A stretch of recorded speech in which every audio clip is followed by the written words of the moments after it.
नाशिकच्या currency press note प्रकारात आता हा सर्व जो प्रकार उघडकीस आलाय त्यानंतर करन्सी नोट प्रेस भरतीत आणखी एक गुन्हा दाखल करण्यात आलाय। उत्तर प्रदेशमधील तरुणावर गुन्हा दाखल झाल्याची माहिती आहे। बोगस प्रमाणपत्र घेऊन नोकरी मिळवल्याचा प्रकार समोर आलाय। करन्सी नोट प्रेसच्या अनुषंगाने जे यातले फिर्यादी आहेत विक्रमसिंग चौधरी त्यांनी त्या ठिकाणी आमच्याकडे तक्रार दिलेली आहे आणि त्याच्यावर उपनगर पोलीस स्टेशनला गुन्हा दाखल झाला आहे, ज्याच्यामध्ये यामध्ये आरोपीचं पण नाव आहे विवेक सुरेशपाल सिंह। हे राहणारे उत्तर प्रदेशचे आहेत आणि त्यांनी त्या ठिकाणी पर्यवेक्षकाची जी एक्झाम असते त्या एक्झामच्या अनुषंगानं 2023 साली एका दुसऱ्या व्यक्तीच्या नावानं, त्या व्यक्तीचे नाव निष्पन्न आहे, त्याचं बनावट डिप्लोमा इंजिनिअरिंगचं सर्टिफिकेट जे आहे ते त्या ठिकाणी प्रोड्यूस केलेलं होतं आणि त्यांच्या इंटरनल इन्क्वायरीमध्ये किंवा त्याच्या ह्याच्यामध्ये ते निष्पन्न झाल्यानंतर त्यांनी त्याच्या आधारावरती प्रायमरी इन्क्वायरी त्याच्यात केली।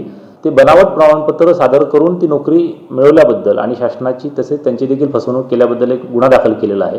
सदरबाबत उपनगर पोलीस स्टेशनमध्ये गुन्हा दाखल असून सदर गुन्ह्याचा पुढील तपास अधिकारी त्या ठिकाणी करतायत।